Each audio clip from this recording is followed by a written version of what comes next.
প্রধানমন্ত্রী শ্রী নরেন্দ্র মোদী। সূচনা হলো কৃষকদের জন্য বিশেষ যোজনা পিএম প্রণাম। জৈবিক সারের ব্যবহার থেকে কৃষকদের বিশেষ প্যাকেজ প্রদান, সবই এই যোজনার অন্তর্গত। পিএম প্রণাম প্রধানমন্ত্রী কর্তৃক কৃষক বন্ধুর জন্য বিশেষ যোজনা।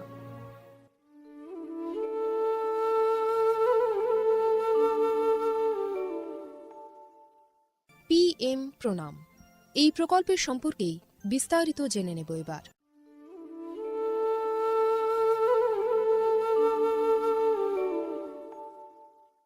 অর্থনৈতিক বিষয় সংক্রান্ত মন্ত্রিসভা কমিটি অর্থাৎ সিসিইএ 28 জুন 2023 তারিখে অনুষ্ঠিত একটি বৈঠকে পিএম প্রণাম প্রকল্পটি অনুমোদন করেছে।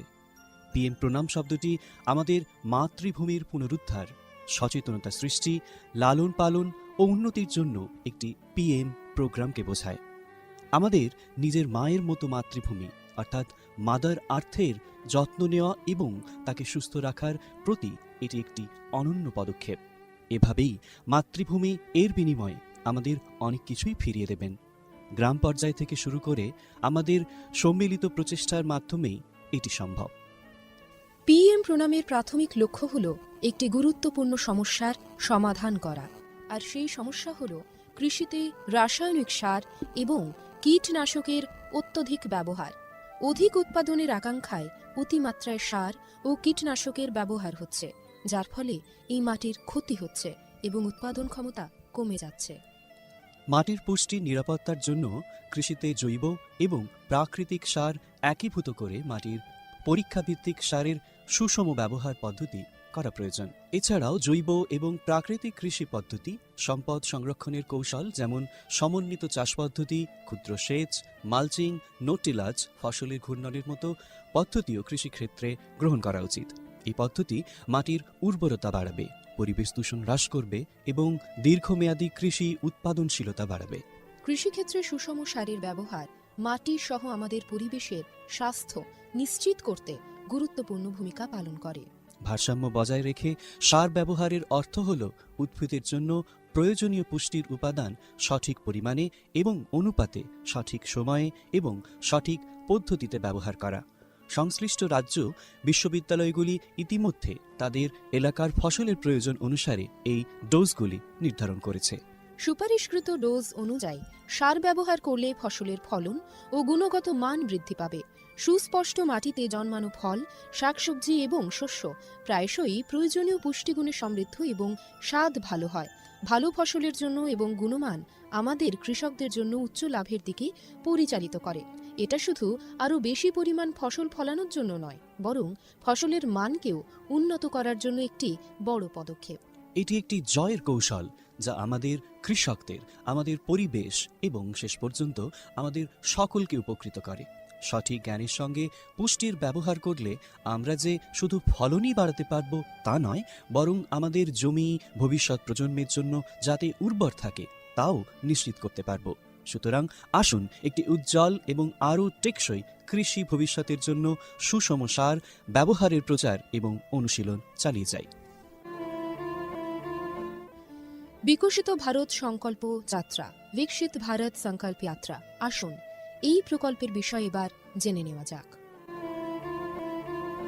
এই প্রকল্পের মূল উপাদানগুলির মধ্যে একটি হল পিএম প্রণাম প্রকল্প এবং কৃষিতে ড্রোনের ব্যবহারকে উন্নীত করার প্রচেষ্টা করা। সারের সুষম ব্যবহার এবং ন্যানো সারের ব্যবহার নিশ্চিত করার লক্ষ্যে department of fertilisers, sir company, প্রধানমন্ত্রী কৃষি সমৃদ্ধি কেন্দ্র, ফিল্ড অফিসার এবং নোডাল অফিসার সহ বিভিন্ন স্টেক হোল্ডারদের একত্রিত করেছে। VBSY এর একটি আকর্ষণীয় বিষয় এই যে এর মাধ্যমে বিভিন্ন ফসল এবং গাছপালাগুলিতে ন্যানো সার এবং জলে দ্রবণশীল সার স্প্রে করার পদ্ধতি প্রদর্শনের জন্য ড্রোনের ব্যাপক পরিমাণ ব্যবহার করা। এই উদ্যোগের ফলে 29টি রাজ্য বা কেন্দ্রশাসিত অঞ্চল জুড়ে বিভিন্ন জেলায় হাজার হাজার ড্রোন প্রদর্শিত হয়েছে। এই ব্যবহারিক পন্থা কার্যকরভাবে আধুনিক কৃষি প্রযুক্তি গ্রহণের সুবিধার কথা বলেছে। নাগরিকদের মধ্যে টেকসই কৃষির অনুশীলন সম্পর্কে আরও তথ্য প্রচার করাই এই প্রকল্পের উদ্দেশ্য। উল্লেখ্য, এই প্রোগ্রামটি একটি অপ্রতিরোধ্য সাড়া পেয়েছে এবং লক্ষ লক্ষ দর্শক ড্রোন প্রদর্শনীর সাক্ষী দেখেছে। কৃষকরা বিশেষ করে প্রচলিত ইউরিয়ার তুলনায় ন্যানো ইউরিয়ার উপকারিতা বুঝে ন্যানো সার প্রয়োগে গভীর আগ্রহ দেখিয়েছেন। এই ইভেন্টগুলির সময় আলোচনার আর কথোপকথনের মাধ্যমে করা অনুশীলনগুলি যথেষ্ট কার্যকরী হয়েছে, যা কৃষকদের মধ্যে ক্রমবর্ধমান সচেতনতা এবং আগ্রহ প্রদর্শন করেছে। বহু উৎসাহী কৃষক এই প্রকল্পের প্রতি ড্রোন ব্যবহারে আগ্রহ প্রকাশ করেছেন। এই আধুনিক প্রযুক্তির অর্থনৈতিক সম্ভাব্যতা কৃষকদের আলোর দিশা দেখিয়েছে এবং কৃষিতে আরও টেকসই এবং সাশ্রয়ী পদ্ধতির পথ প্রশস্ত করেছে। মাননীয় প্রধানমন্ত্রী শ্রী নরেন্দ্র মোদী প্রধানমন্ত্রী মহিলা কিষাণ ড্রোন কেন্দ্র চালু করেছেন। এটি মহিলাদের স্বসহায়ক গোষ্ঠীগুলিকে ড্রোন সরবরাহ করবে, যাতে তারা জীবিকা নির্বাহের জন্য এই প্রযুক্তি ব্যবহার করতে পারেন। প্রধানমন্ত্রী কৃষি সমৃদ্ধি কেন্দ্রগুলি VBSY প্রোগ্রামগুলিকে সমর্থন করার জন্য সক্রিয় ভূমিকা পালন করেছে, যার ফলে এই উদ্যোগের সহযোগিতামূলক প্রকৃতির উপর জোরও দেওয়া হয়েছে। বিকশিত ভারত সংকল্প যাত্রা শুধু একটি যাত্রা নয়, এটি ভারতীয় কৃষির জন্য একটি টেকসই এবং প্রযুক্তিগতভাবে উন্নত ভবিষ্যতের দিকে একটি রূপান্তরমূলক পদক্ষেপ। যাত্রার অগ্রগতির সঙ্গে সঙ্গে এটি দেশের কৃষি ল্যান্ডস্কেপকে নতুন রূপ দেওয়ার, উদ্ভাবনকে উৎসাহিত করার এবং সবার জন্য একটি সবুজ আরও সমৃদ্ধ ভবিষ্যৎ নিশ্চিত করার প্রতিশ্রুতি দেয়। ড্রোন প্রযুক্তি, ন্যানো সার এবং টেকসই চাষ পদ্ধতির প্রচারের মাধ্যমে এটি শুধুমাত্র সচেতনতাই তৈরি করছে না, বরং কৃষকদের আরও সমৃদ্ধ এবং পরিবেশ বান্ধব ভবিষ্যতের জন্য উদ্ভাবন গ্রহণ করতে অনুপ্রাণিত করছে। আমরা যেমন এই কৃষি বিপ্লবকে উৎসাহিত হতে দেখি, এটা স্পষ্ট যে বিকশিত ভারত সংকল্প যাত্রা একটি উন্নত এবং টেকসই ভারতের জন্য বীজ বপন করছে এবং এগিয়ে নিয়ে যাচ্ছে। এরই অঙ্গ হিসেবে আমাদের এবারের অনুষ্ঠান বেতারের মাধ্যমে কৃষি বন্ধুর জন্য সচেতনতামূলক অনুষ্ঠান ম্যাটিক্স কৃষি পাঠশালা। শুনতে থাকুন বেতার বিদ্যাসাগর FM 90.8। আজকের বিষয় মনোসেক্স তেলাপিয়া ফার্মিং, একলিঙ্গ তেলাপিয়া মাছের চাষ। কথা বলবেন doctor Indradeep Chakraborty, district fisheries officer, training, Alipurduar. স্বাস্থ্যকর মাটি, স্বাস্থ্য ভারত। প্রিয় কৃষক ভাই ও বোনেরা, ম্যাট্রিক্স ফার্টিলাইজার অ্যান্ড কেমিক্যালস লিমিটেডের পক্ষ থেকে আমরা আপনাদের সকলকে উষ্ণ অভ্যর্থনা এবং শুভেচ্ছা জানাই। বন্ধুরা, matrix fertiliser and chemicals limited Paschimbanga রাজ্যের পূর্ব বর্ধমান জেলার পানাগড়ে অবস্থিত একটি ইউরিয়া উৎপাদনকারী সংস্থা। ম্যাট্রিক্স প্ল্যান্টটি পশ্চিমবঙ্গের প্রথম এবং একমাত্র ইউরিয়া কারখানা। আপনারা সবাই জেনে খুশি হবেন যে মাটি পরীক্ষার জন্য কোম্পানি কর্তৃক একটি ভ্রাম্যমাণ মৃত্তিকা পরীক্ষাগার স্থাপন করা হয়েছে, যা সমগ্র বাংলায় তার পরিষেবা প্রদান করে। এর পাশাপাশি কৃষকদের চাহিদা অনুযায়ী সংস্থার দ্বারা অন্যান্য নতুন পণ্য উপলব্ধ করা হয়, যার মাধ্যমে আপনারা সকলেই আপনাদের চাষে আরও বেশি ফলন এবং মুনাফা পেতে পারেন।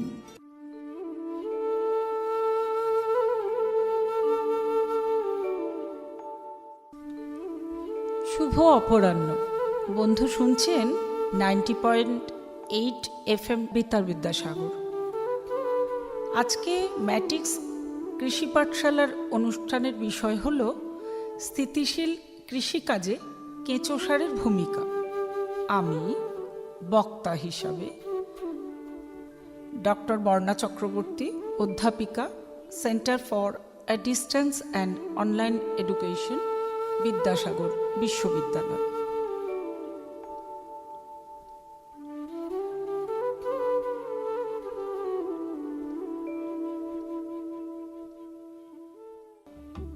কেঁচো আসলে কি? কেঁচোর উৎপত্তি নিয়ে বিজ্ঞানীদের মধ্যে মতভেদ আছে। কেউ কেউ বলেন যখন নাকি দ্বিবীজপত্রী গাছের উৎপত্তি হয়েছে তখন কেঁচোর আবির্ভাব হয়েছে। আবার অনেকে বলেন ট্রায়াসিক যুগে, মানে আজ থেকে প্রায় 20 কোটি বছর আগে কেঁচোর আবির্ভাব।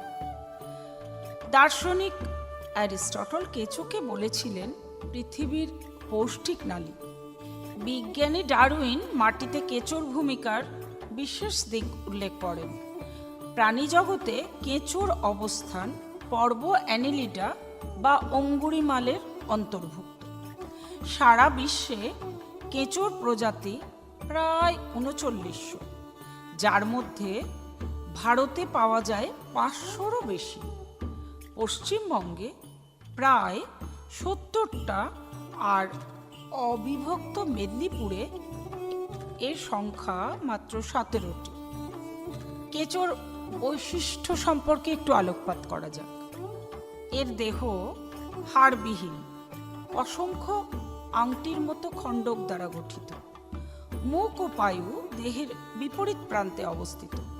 চোখ নেই, কিন্তু আলোক সুবেদী, আলোক আর অন্ধকারে সাড়া দেয়। এরা স্পর্শ ও কম্পনেও সাড়া দেয়। মুখ দিয়ে সমস্ত জৈব আবর্জনা বা বস্তু এরা খেয়ে থাকে।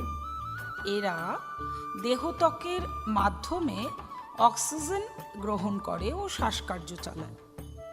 নেফ্রেডিয়ার মাধ্যমে রেচন কার্য ঘটিয়ে থাকে।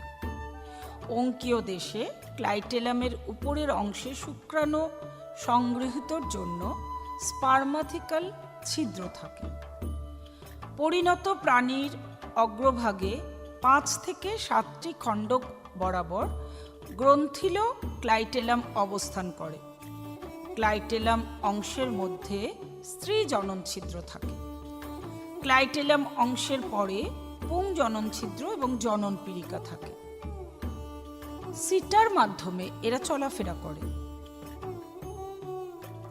একটি পরিণত কেঁচো ৭ থেকে ১০ দিন অন্তর ডিম দেয়। ভিজে মাটিতে ২০ ডিগ্রি সেন্টিগ্রেড থেকে ৩০ ডিগ্রি সেন্টিগ্রেড উষ্ণতায় ১৪ থেকে ২০ দিনের মধ্যে ডিম থেকে বাচ্চা বেরোয়। অপরিণত কেঁচো ৬০ থেকে ৯০ দিনের মধ্যে পরিণত হয়। একটি কেঁচো বছরে প্রায় ১০০ থেকে ২০০ কেঁচোর জন্ম দেয়। কেঁচো উভলিঙ্গ, কিন্তু প্রজনন ২টি কেঁচোর দ্বারা হয়। কেঁচো সার, কেঁচো মলই কেঁচো সার, যা খুব কার্যকরী জৈব সার। এই সারে থাকে আণুবীক্ষণিক উদ্ভিদ এবং উদ্ভিদের পুষ্টি উপাদান, যা উদ্ভিদের বৃদ্ধিতে প্রভূত সহায়তা করে। গবাদি পশুর মল কেঁচোর প্রধান আকর্ষণীয় খাদ্য। কাঁচ, প্লাস্টিক, রাবার, মেটাল বা ধাতু ছাড়া কেঁচো কিন্তু সবই খায়। কেঁচোর দেহে ৭০% প্রোটিন আছে। কেঁচো আবার মাছ, মুরগি, শূকরের খাদ্য হিসাবে ব্যবহৃত হয়। কেঁচো থেকে কিন্তু ওষুধ এবং ভিটামিন প্রস্তুত হয়। কেঁচো প্রযুক্তিবিদ্যা বা ভার্মি টেকনোলজি, যে পদ্ধতিতে কেঁচোকে কাজে লাগিয়ে জৈব আবর্জনাকে মূল্যবান সারে পরিণত করে মনুষ্য সমাজের উপকার সাধিত হয়, তাকেই আমরা সাধারণভাবে কেঁচো প্রযুক্তিবিদ্যা বা ভার্মি টেকনোলজি বলে থাকি। ইহা হলো গ্রামীণ প্রযুক্তিবিদ্যা বা জৈব প্রযুক্তি। কেঁচো সারে কেঁচোর ভূমিকা অনবদ্য। কেঁচোর কথা বলতে গেলেই যেটা আমাদের মাথায় আসে সেটা হচ্ছে কেঁচো মানুষের একটি অন্যতম উপকারী প্রাকৃতিক ক্ষুদ্র প্রাণী। আমরা কেঁচো সার বলতে গিয়ে গোড়ার কথায় চলে যাই। অজৈব সার পেট্রোলিয়ামজাত দ্রব্য থেকে কিন্তু তৈরি হয়। আমাদের দেশে পেট্রোলিয়ামজাত দ্রব্যের পরিমাণ কম থাকার জন্য এই সারের বেশিরভাগটাই বিদেশের বাজার থেকে আমদানি করতে হয়। আমরা ছোটবেলা থেকেই জানি কেঁচো হলো ফার্মার্স ফ্রেন্ড বা চাষির পরম বন্ধু। লক্ষ লক্ষ বৎসর ধরে নিপুণভাবে এরা প্রকৃতিকে কর্ষণ করে চলেছে। ফলস্বরূপ মাটিতে উদ্ভিদের বৃদ্ধি ও পুষ্টির মৌলিক উপাদানগুলির যোগান কিন্তু অপরিবর্তিত থাকছে। মাটির স্বাস্থ্য রক্ষায় এর দান অপরিসীম, কিন্তু দুর্ভাগ্যবশত রাসায়নিক সারের বহুল প্রচলন জৈব কীটনাশক মাটির এই প্রাণীটিকে বিলুপ্তির পথে ঠেলে দিয়েছে একটু একটু করে। সার হিসাবে প্রথমে কিন্তু এসেছিল কম্পোস্ট সার, তারপরে অত্যধিক জনবিস্ফোরণ এবং ভূমির সমস্যা বিজ্ঞানীদের ভাবিয়ে তুলল। এলো উচ্চ ফলনশীল শস্যের চাষ, এলো 2 ফসল 3 ফসল তৈরির কাজ। অতএব একই জমিতে বারবার ফসল তৈরি করতে গেলে দিতে হবে গাছের বৃদ্ধির মৌলিক উপাদানের যোগান। শুরু হলো রাসায়নিক সারের প্রয়োগ।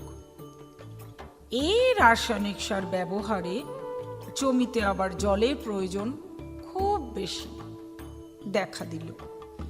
তখন ভূগর্ভস্থ জল তার চাহিদা মেটাতে চেষ্টা করলো।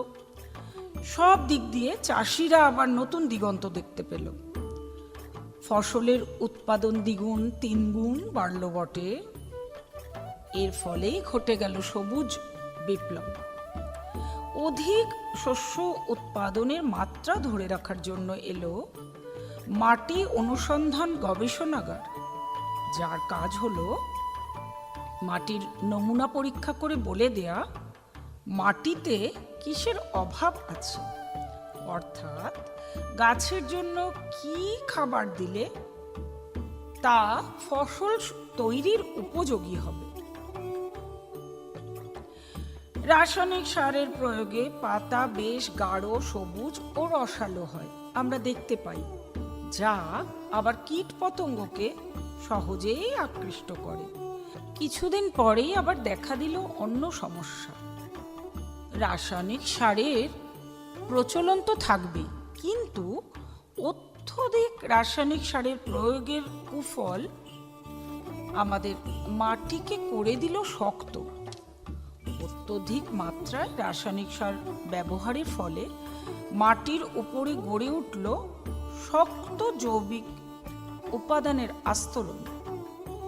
এই আস্তরণকে আবার আরও দৃঢ় করল আমাদের দেশের মাটির যে কর্ষণ পদ্ধতি, অর্থাৎ লাঙল দিয়ে আমরা যে হাল দিই, যা মাটির ওই শক্ত আস্তরণকে কিন্তু ভাঙতে পারল না।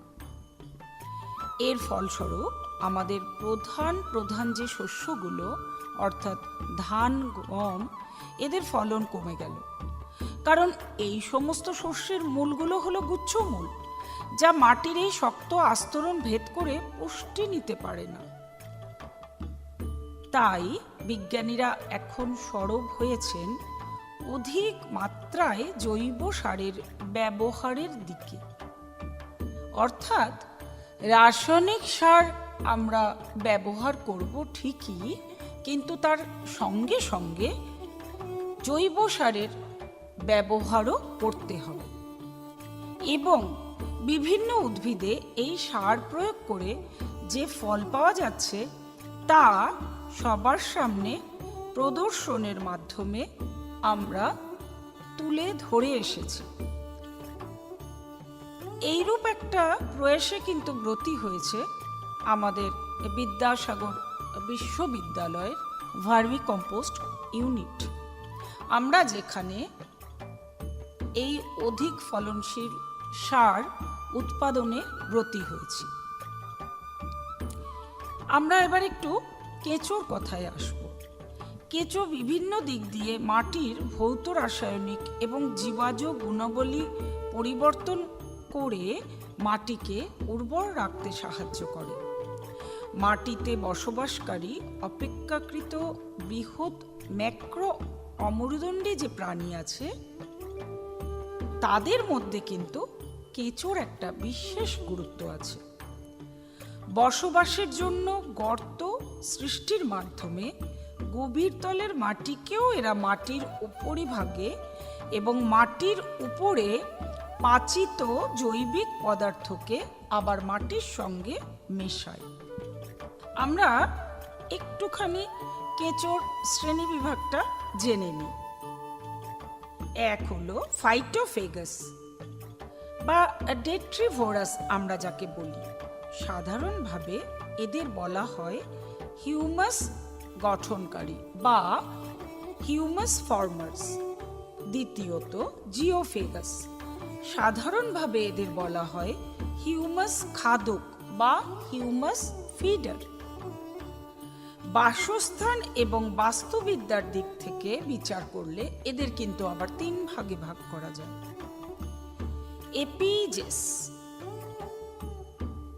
বা এপিজোয়িক আমরা বাংলায় বলে থাকি, এন্ডোজেস বাংলায় বলে থাকি এন্ডোজোয়িক, আর একটা হচ্ছে এনএসএক্স।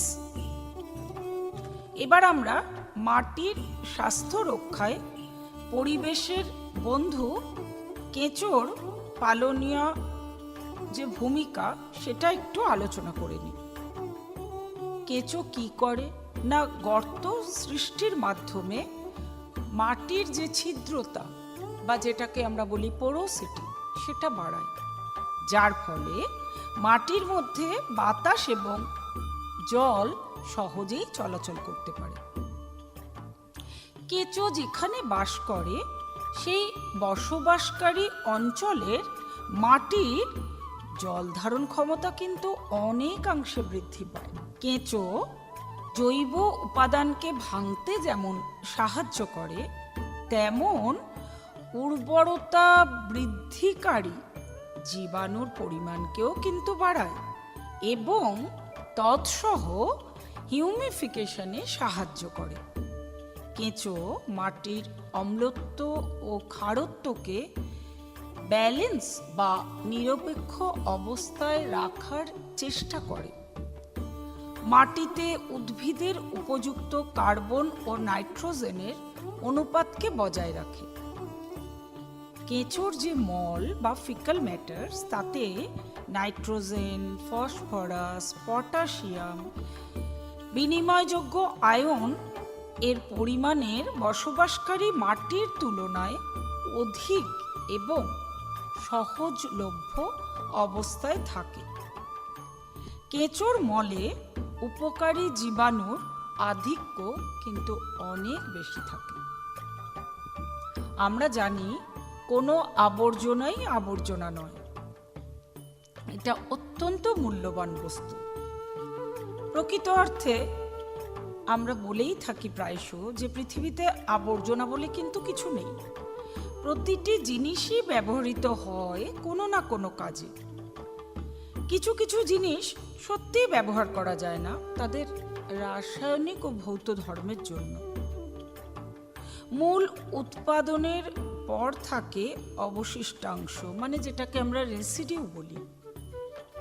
এই অবশিষ্টাংশ সাধারণত কম পুষ্টি সম্পন্ন, তাদের বহন খরচ অনেক বেশি, যা ধীরে ধীরে জমা হতে হতে পাহাড়ের আকার নেয় এবং বিভিন্ন প্রকারের দূষণের সৃষ্টি করে। যদি এইসব আবর্জনাকে বিভিন্ন বৈজ্ঞানিক এবং প্রযুক্তিবিদ্যার মাধ্যমে মূল্যবান এবং গ্রহণযোগ্য জিনিসে পরিণত করা যায়, তাহলে অবশ্যই সেটা কিন্তু যথেষ্ট মূল্যবান হবে। জৈব সার হিসাবে কেঁচো সারটা কি? অজৈব সারের প্রয়োগ মাটির উর্বরতা সাময়িকভাবে বাড়ালেও দীর্ঘমেয়াদে মাটির উর্বরতা সম্পর্কিত গুণাগুণগুলো অনেকাংশে নষ্ট করে দেয়। চাষি শুধু জৈব সার প্রয়োগ করে ফসল উৎপাদনের লক্ষ্যে পৌঁছাতে পারে, ইহা সময় সাপেক্ষ ব্যাপার। তাই অবশ্যই রাসায়নিক সারের উপর নির্ভরশীল হতে হয়। তবে চাষিরা যেহেতু জানে রাসায়নিক সার মাটির বন্ধ দশা কিন্তু ঘোচাতে পারে না, তাই মাটির স্বাস্থ্য ঠিক রাখার জন্য রাসায়নিক সার প্রয়োগের পাশাপাশি জৈব সার প্রয়োগের অবশ্যই প্রয়োজন। ফসল উৎপাদনের লক্ষ্য ঠিক রেখে রাসায়নিক সারের প্রয়োগ কিছু অংশে কমিয়ে ফেলা যাবে তখনই যখন চাষিরা অধিক পরিমাণে জৈব সার জমিতে প্রয়োগ করতে পারবে। আমাদের দেশে যে পরিমাণ জৈব আবর্জনা আছে তা ব্যবহারযোগ্য করতে পারলে হেক্টর প্রতি 2 থেকে 3 টন জৈব সার প্রয়োগ কিন্তু কঠিন ব্যাপার হয় না। এই সমস্ত জৈব আবর্জনাকে সারে পরিণত করার জন্য বিভিন্ন রকমের প্রকল্প কিন্তু গ্রহণ করা হয়েছে। গ্যাস তৈরি, ল্যান্ডফিলিং প্রভৃতি কারিগরি উপায়ে আবর্জনাকে ব্যবহার করা হলেও পরিবেশগতভাবে তা অনেক দিক দিয়ে কিন্তু অসুবিধা সৃষ্টি করে। বিভিন্ন প্রকারের কর্মশালা, সেমিনার, আলোচনা চক্র এর দ্বারা প্রমাণিত এবং পরিবেশীয়ভাবে গ্রহণযোগ্য উপায়টি হল কেঁচোর দ্বারা আবর্জনাকে সারে পরিণতকরণ। এই অর্ধপাচিত জৈব পদার্থগুলো কেঁচো খেয়ে যে মল ত্যাগ করে তাকেই আমরা বলি ওয়ার্ম কাস্টিং। জৈব আবর্জনাকে যখন কেঁচোর সাহায্যে সারে পরিণত করা হয় সেটাই কিন্তু আমাদের মূল্যবান কেঁচো সার।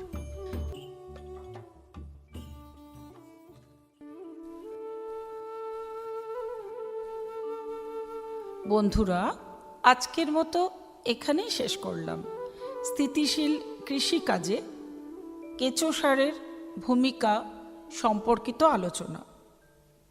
আবার ফিরব আগামী দিনে কেঁচো সার সম্পর্কিত অনুষ্ঠানের দ্বিতীয় পর্ব নিয়ে। নমস্কার। বন্ধু শুনছেন 90.8 FM বেতার বিদ্যাসাগর, মেদিনীপুরের একমাত্র কমিউনিটি রেডিও চ্যানেল বেতার বিদ্যাসাগর, আপনার সঙ্গে আপনার কথায়।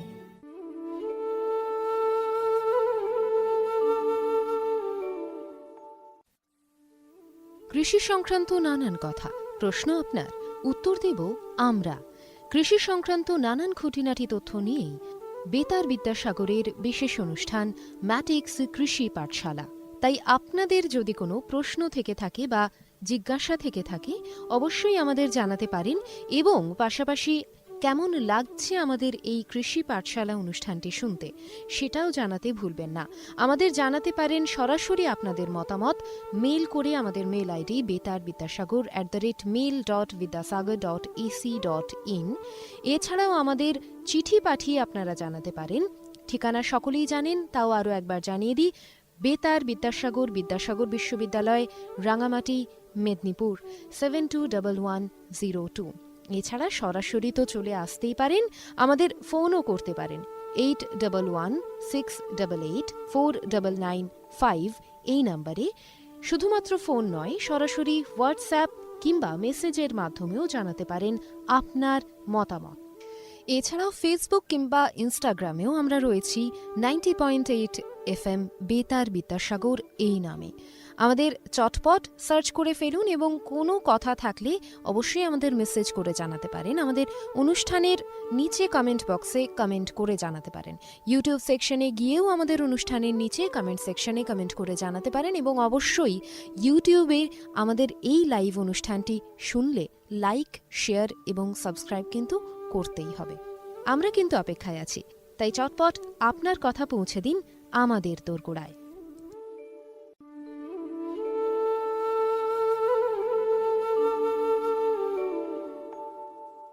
এতক্ষণ শুনছিলেন কৃষি সংক্রান্ত বিশেষ অনুষ্ঠান ম্যাটিক্স ফার্টিলাইজার্স ও কেমিক্যালস লিমিটেডের প্রস্তুতি, কৃষক ভাই ও বন্ধুর জন্য কৃষিক্ষেত্রে বিশেষ বার্তা। এই ধরনের অনুষ্ঠান আরও শুনতে কানে রাখুন বেতার বিদ্যাসাগর 90.8 FM, ঠিক বেলা 1টায়। এবারে বন্ধু চলে যাব ইনস্ট্রুমেন্টাল ব্রেক। বন্ধু শুনছেন 90.8 FM বেতার বিদ্যাসাগর, মেদিনীপুরের একমাত্র কমিউনিটি রেডিও চ্যানেল বেতার বিদ্যাসাগর, আপনার সঙ্গে আপনার কথায়।